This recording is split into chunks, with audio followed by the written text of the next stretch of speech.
Bonsoir à tous les amis, j'espère que vous allez tous très bien. On se retrouve pour le débrief de cette finale de la Coupe d'Espagne entre le FC Barcelone et l'Athletic Club de Bilbao. Victoire 4-0 du FC Barcelone. Le FC Barcelone est champion. Le FC Barcelone vient de remporter cette finale de la Coupe d'Espagne. Un trophée, ça fait toujours du bien honnêtement les amis. Alors évidemment, j'en vois venir certains. Oui, le Barça en est réduit à célébrer une victoire en Coupe d'Espagne. Déjà, un trophée, c'est un trophée. Le parcours a été magnifique, réalisé par le FC Barcelone. Et surtout, on se rappelle que l'année dernière, le Barça avait fait une saison blanche. Donc c'est le premier trophée du FC Barcelone depuis 2 ans qu'on peut célébrer pour un club comme le Barça. C'est quand même assez rare les saisons blanches. Donc voilà, ça fait du bien quand même d'avoir gagné ce trophée. Je pense que même pour les joueurs, pour la suite de la saison, après cette défaite lors du Classico la semaine dernière, ça fait du bien d'avoir remporté ce match. Surtout une telle victoire, 4-0, avec un match aussi beau, un match aussi magnifique qui aurait pu très mal tourner, un match qui aurait pu être très frustrant. On va revenir un petit peu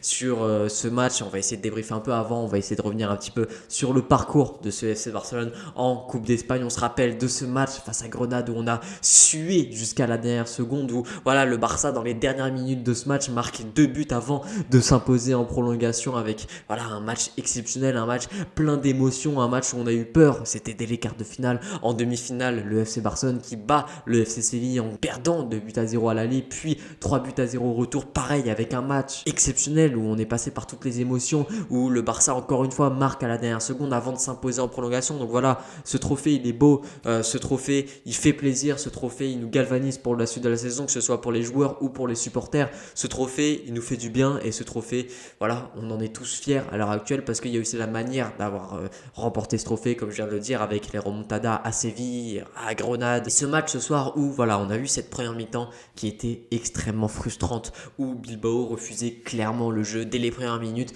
On a eu voilà, cette montée de Frenkie de Jong avec la passe exceptionnelle de Sergio Busquets pour Lionel Messi qui vient le remettre à Frenkie de Jong, et ça tape le poteau direct. Voilà, le Barça fait une entame de match exceptionnelle où on voit directement la domination barcelonaise, et en plus c'était pas une domination stérile au début du match, parce que le Barça arrivait à se créer des occasions, arrivait à se montrer réellement dangereux. Puis c'était très frustrant parce que Bilbao refusait clairement le jeu. Au-delà du fait, voilà, moi j'ai rien contre les équipes qui jouent un jeu défensif, un jeu plus direct, parce que même parfois ça peut être presque plaisant, des équipes défensives qui ressortent bien le ballon. Mais Bilbao n'a pas été qu'une équipe défensive, c'était une équipe qui a refusé le jeu, c'était même une équipe qui refusait limite de récupérer le ballon, parce qu'une équipe défensive c'est quand même une équipe qui veut récupérer le ballon pour contre-attaquer. Là, Bilbao ne voulait même pas le récupérer, ce ballon, ne voulait même pas le garder. Ils attendaient la moindre erreur du Barça pour ensuite contre-attaquer. Ils attendaient les coups de pied arrêtés. Ils attendaient aussi que les joueurs du Barça sortent de leur gond, ce qui a failli arriver à certains moments. Il y a eu ce coup de pied arrêté aussi qui nous a fait très peur en première mi-temps, où Bilbao a failli ouvrir le score. Finalement, heureusement, Bilbao n'a pas réussi à ouvrir le score. Et voilà, ça a été une première mi-temps qui était très frustrante, parce que le Barça avait cette domination stérile où c'était très stéréotypé. Il y avait un réel manque de pluralité dans les actions du FC Barcelone, c'est-à-dire que ça en devenait stéréotypé. On l'a donné à Sergio Dest avec Mingueza qui montait, qui faisait une projection. Mingueza qui fait un match exceptionnel d'ailleurs, hein. Mingueza, pour la stat en première mi-temps, c'est 63 passes réussies sur 66 tentées. On se rend pas compte du match qu'il a fait, Mingueza, et il a touché plus de 70 ballons en plus de ça. Tout ça c'est qu'en première mi-temps, j'ai pas les stats de la deuxième mi-temps, je vous avoue, pour Mingueza, mais voilà, un match exceptionnel, un match de patron de la part de Mingueza qui progresse de match en match. Voilà, que ce soit défensivement où il a de moins en moins peur d'aller au contact, d'aller récupérer ce ballon, d'aller gratter. En plus de ça, il vient se projeter, que ce soit avec le ballon ou sans le ballon, avec des appels vraiment tranchants, et où il apporte le surnombre pour le FC Barcelone offensivement. Il vient combiner avec Sergio Dest, avec Messi, avec Frenkie de Jong. Donc voilà, Mingueza, un grand bravo pour sa saison, voilà, et pour son match ce soir, mais pour sa saison en général, parce que j'avais beaucoup de doutes sur Mingueza, mais il a su me faire taire, il a su énormément progresser au cours de cette saison, et là son match, c'est peut-être son meilleur match pour moi avec le FC Barcelone. On ferme la parenthèse Mingueza. Voilà, le Barça qui surdominait, mais ça en devient une domination du coup très stérile, parce qu'au final il n'y avait pas tant d'occasions que ça du côté du FC Barcelone. Voilà, il y a eu ce poteau de Frenkie de Jong comme je viens de le dire, il y a eu la frappe de Pedri aussi en fin de première période qui fait lui aussi un match énormissime. Encore une fois Pedri, même si un petit peu fatigué sur certains moments, mais il a vraiment fluidifié le jeu. Un très gros match de la part de Pedri, ça rattrape son match face au Real Madrid et ça fait vraiment plaisir. On avait voilà, le milieu du terrain du Barça qui tournait très bien, un Busquets sans gouvernail comme d'habitude, un Pedri qui fluidifie, un Frenkie de Jong qui vient récupérer les ballons mais qui vient aussi se projeter pour apporter le surnom. On avait un Messi qui faisait une première mi-temps exceptionnelle, à cette ligne de passe Messi Jordi Alba qui fonctionnait assez bien, mais aussi Messi qui venait fixer, qui venait faire très mal notamment à Unai Lopez au milieu de terrain. Mais voilà, on avait du mal à débloquer la situation. Il n'y avait pas assez de dédoublement, il n'y avait pas assez d'accélération, pas assez de mouvement du côté du FC Barcelone, pas assez de rythme en fait, pas assez de tranchant. C'était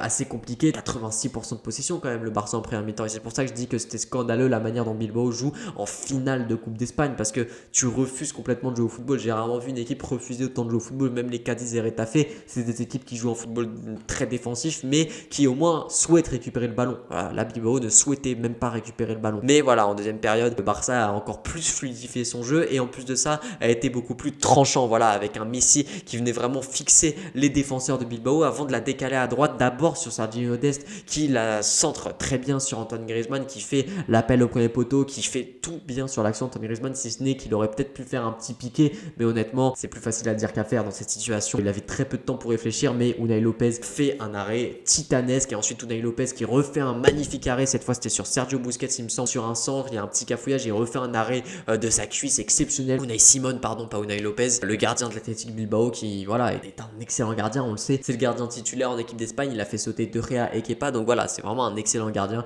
et il l'a montré encore ce soir parce qu'il y a encore d'autres arrêts qu'il nous fait qui sont exceptionnels. Mais ensuite voilà, le Barça a reproduit plusieurs fois ce schéma avec Messi qui vient fixer les défenseurs de Bilbao avant de la décaler sur le côté droit, et ça a marché puisque Messi est venu vraiment se rapprocher, accélérer, changer le rythme, casser parfois même un petit peu le rythme, balle au pied, avant de la décaler à Frenkie de Jong pour la centrer pour Antoine Griezmann qui fait le même appel, la même action, mais qui cette fois fait mouche et qui arrive à marquer. Et je suis très content pour Antoine Griezmann, franchement il le mérite ce but contre Grenade. On se rappelle qu'il fait un match énormissime et qui voilà, c'est lui qui met le doublé contre Bilbao en finale de la Super Coupe d'Espagne. Il met ce doublé mais le Barça perd finalement le match, donc voilà, c'était assez frustrant pour lui. Mais là Antoine Griezmann qui en plus fait un excellent match ce soir, que ce soit dans les combinaisons avec Messi. J'avais beaucoup de doutes sur cette compo de la part de Ronald Koeman de mettre Griezmann et Messi en pointe. Je me suis dit que les deux allaient se marcher dessus, je me suis dit que ça manquait d'un joueur de profondeur, mais au final voilà, Dest et Frenkie de Jong ont fait à merveille ce rôle de joueur de profondeur, ce rôle de joueur qui va venir prendre la profondeur, qui va venir se projeter. Ça a été Frenkie de Jong et Sergio Dest, et au final du coup l'animation offensive a été très cohérente.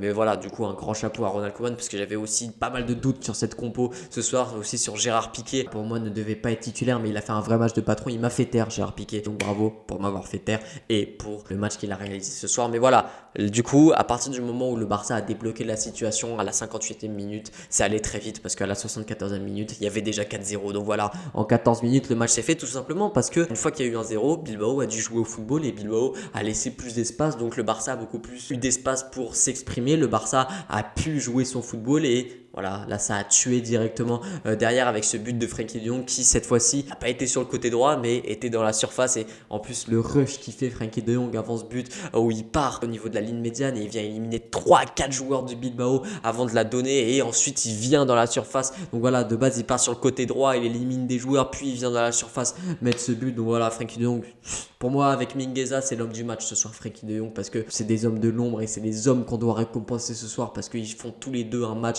que ce soit dans les efforts, dans la générosité ou même techniquement où ils ont été extrêmement affûtés. Pour moi Frenkie de Jong et Mingueza sont les deux hommes du match. Et ensuite voilà, ça a déroulé avec Messi qui met ce troisième but avec cette combinaison avec Frenkie de Jong. Il part de la défense de base Lionel Messi et c'est encore Frenkie de Jong qui est là pour jouer dos au but cette fois-ci. Donc voilà, Frenkie de Jong sur le premier but il est sur le côté droit pour faire l'appel, sur le deuxième but il élimine 3-4 joueurs sur le côté droit avant de faire l'appel dans la surface, sur le troisième but il vient combiner avec Messi notamment une fois dos au but. Donc voilà, Frenkie de Jong il est au four et au moulin. Est-ce qu'il y a un secteur de jeu dans lequel Frenkie de Jong n'excelle pas, sachant qu'il est aussi capable de jouer libéraux dans une défense à 3? Et voilà, Messi qui vient ensuite faire ce crochet et marquer ce troisième but, puis le doubler avec cette combinaison avec Jordi Alba. Un match magnifique de la part du FC Barcelone et un trophée magnifique. Ça fait franchement du bien d'avoir remporté ce trophée honnêtement, et surtout ça fait du bien d'avoir éliminé cette équipe qui a complètement refusé de jouer et surtout de les avoir humiliés. Un grand bravo à Ronald Koeman pour ce trophée, parce que c'est lui qui a su injecter ce mental mental qu'il n'y avait pas dans l'équipe du FC Barcelone avant. Alors certes, dans les grands matchs, ça pêche encore. Certes, le Barça n'a pas encore les armes